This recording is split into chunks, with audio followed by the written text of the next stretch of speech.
हाय दोस्तों, एक बड़ी खबर आ रही है। दिल्ली हाई कोर्ट के जज यशवंत वर्मा के सरकारी आवास पर नकदी मिलने का मामला गहरा गया है। सुप्रीम कोर्ट ने वीडियो जारी कर जस्टिस वर्मा के यहाँ कैश मिलने की पुष्टि की है।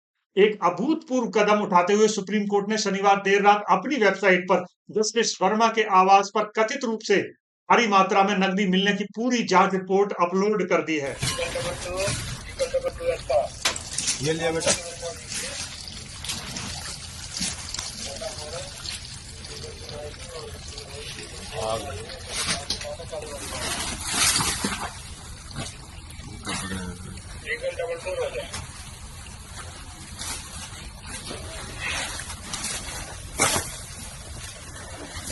करना से लाइट इस पर यूज करवाएंगे। सब कर दे सब दे।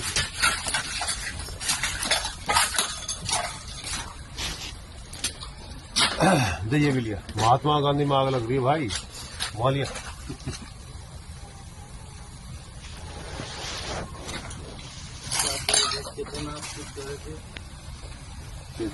ये भी लिया बेटा।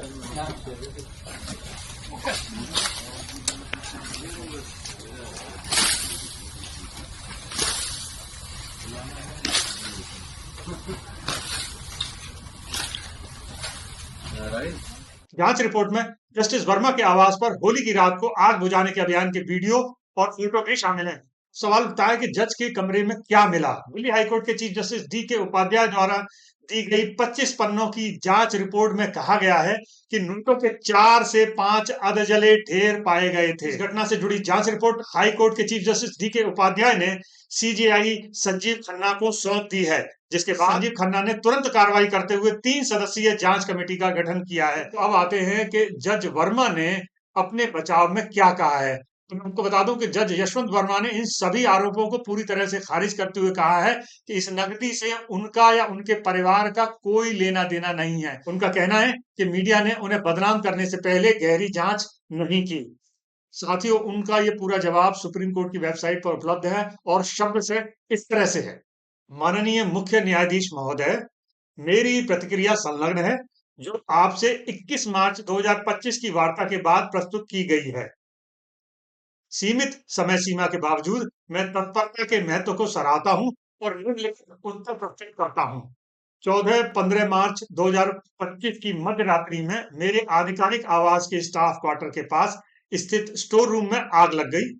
यह कमरा आमतौर पर सभी लोग इस्तेमाल करते थे और इसमें अनुपयोगी फर्नीचर, बोतलें, क्रॉकरी, गद्दे, इस्तेमाल किए गए कालीन, पुराने स्पीकर, बगीचे के उपकरण और सीपीडब्ल्यूडी सामग्री जैसी चीजें रखी जाती थी। यह कमरा अनलॉक रहता है और इसे आधिकारिक मुख्य गेट और स्टाफ क्वार्टर्स के पिछले दरवाजे दोनों से पहुंचा जा सकता है। यह मुख्य निवास से अलग है और जैसा कि टाइम्स ऑफ इंडिया और अन्य समाचार रिपोर्टों में दर्शाया और सुझाव दिया गया है, यह निश्चित रूप से मेरे घर का हिस्सा नहीं है। उस दिन मेरी पत्नी और मैं दिल्ली में नहीं थे और मध्य प्रदेश में यात्रा कर रहे थे। घर में केवल मेरी बेटी और मेरी माँ थी। मैं और मेरी पत्नी 15 मार्च 2025 की शाम को भोपाल से इंडिगो फ्लाइट से दिल्ली लौटे। आग लगने पर आधी रात के आसपास मेरी बेटी और मेरे निजी सचिव द्वारा अग्निशमन सेवा को सूचित किया गया, जिसकी कॉल रिकॉर्ड की गई होगी।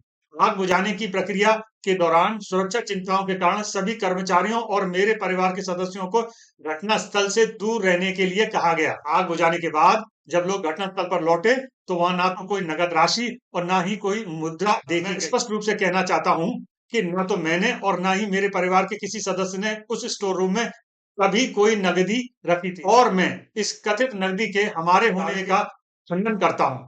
यह विचार या सुझाव कि यह नगदी हमारे द्वारा रखी गई है पूरी तरह से हास्यास्पद है।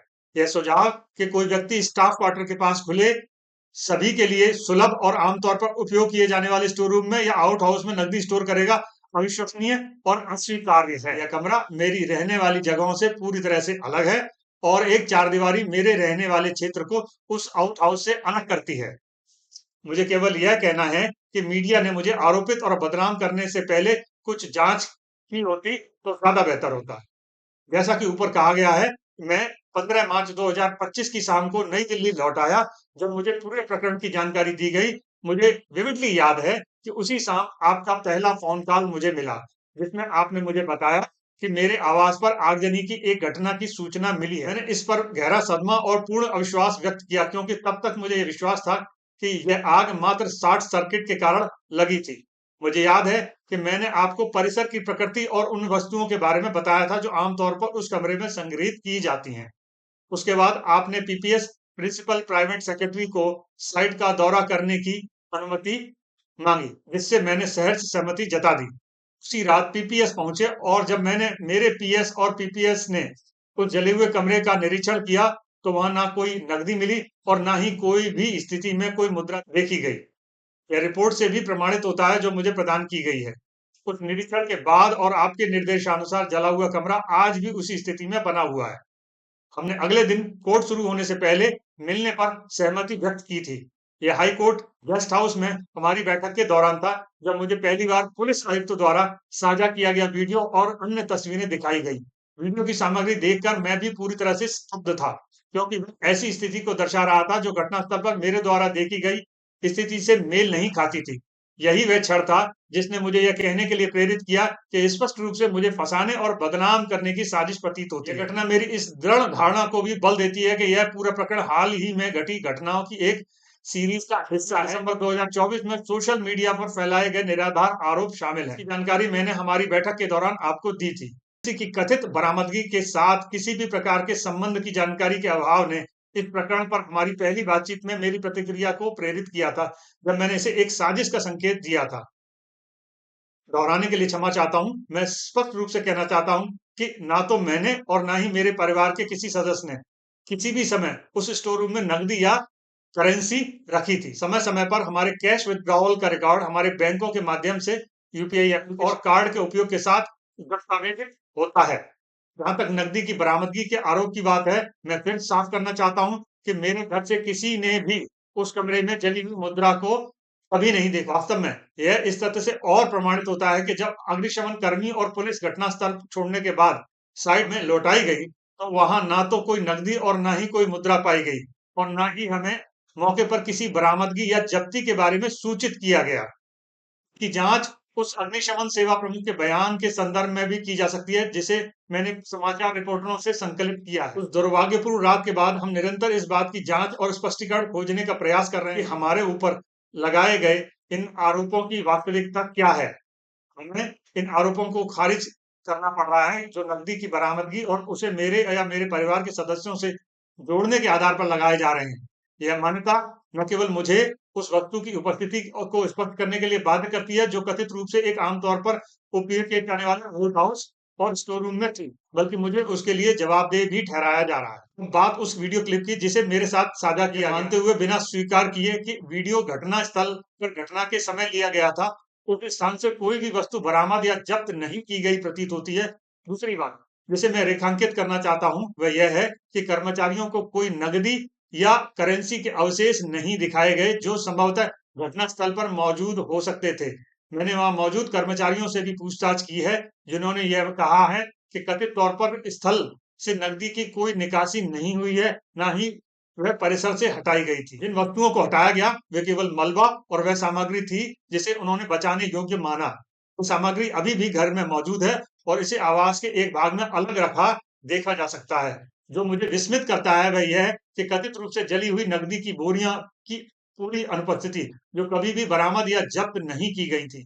हम स्पष्ट रूप से कहते हैं कि ना तो मेरी बेटी पीएस और ना ही घर के किसी अन्य कर्मचारी को इन कथित जली हुई नकदी की बोरियों को दिखाया। मैं लगातार अपने बयान पर कायम हूं कि जब उन्होंने स्टोर रूम तक पहुंच बनाई थी, तो वहां कोई भी मुद्रा जली हुई हो या अन्यथा दिखाई नहीं दी। मैं आपसे अनुरोध करता हूं कि यह ध्यान रखें कि स्टोर रूम मेरे आवास से अलग है और इसे आमतौर पर अनुपयोगी वस्तुओं और अन्य घरेलू वस्तुओं के भंडारण के लिए उपयोग किया जाता है। यह कल्पना करना मुश्किल है कि कोई व्यक्ति स्टोर रूम के एक कोने में मुद्रा रखेगा, स्टाफ क्वार्टर के पिछले द्वार सहित सभी के लिए सुलभ हो।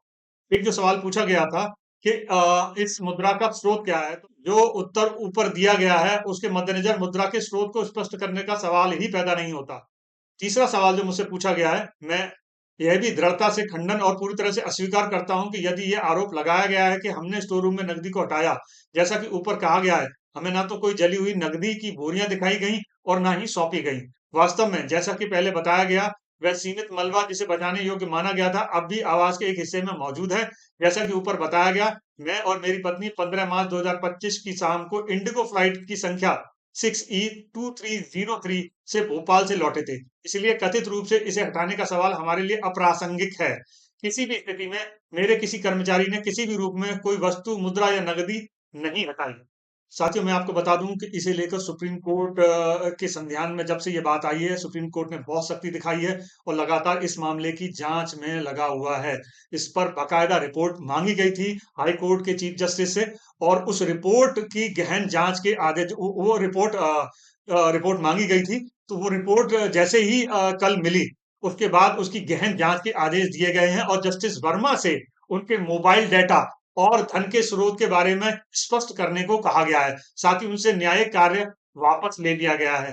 अब हम आते हैं कि जस्टिस उपाध्याय की रिपोर्ट में और क्या-क्या था। एक तो उसमें जवाब शामिल है जो मैंने आपको बताया साथियों, जिसमें वर्मा ने पूरा डिटेल जवाब दिया है, जस्टिस वर्मा ने, कि उनका पक्ष क्या है इस मामले में। जस्टिस उपाध्याय ने और क्या-क्या कहा इस पर एक बार चर्चा कर लेते हैं। जस्टिस उपाध्याय ने अपनी रिपोर्ट में कहा है कि मेरे द्वारा की गई जांच में प्रथम दृष्टया बंगले में रहने वाले लोगों, नौकरों, माली और सीपीडब्ल्यू कर्मियों के अलावा किसी अन्य व्यक्ति के कमरे में प्रवेश की संभावना नहीं दिखाई देती। इसे देखते हुए मैं प्रथम दृष्टया इस राय पर हूं कि पूरे मामले की गहन जांच की आवश्यकता है। मालूम हो कि हाई कोर्ट के चीफ जस्टिस उपाध्याय ने घटना के संबंध में साक्ष्य और जानकारी एकत्र करने के लिए आंतरिक जांच की थी, जिसकी रिपोर्ट उन्होंने कल chief justice of India Khanna को सबमिट की, और उसके बाद ये रिपोर्ट जो है आपकी सुप्रीम कोर्ट की वेबसाइट पर देर रात अपलोड कर दी गई, जिसमें वो फोटो भी शामिल है और वो वीडियो भी शामिल है जो अग्निशमन कर्मचारियों ने वहां से लिए, और वो चीज आपके वेबसाइट पर दिखाई देती है। जस्टिस उपाध्याय की ओर से जस्टिस वर्मा को लिखे पत्र में कहा गया है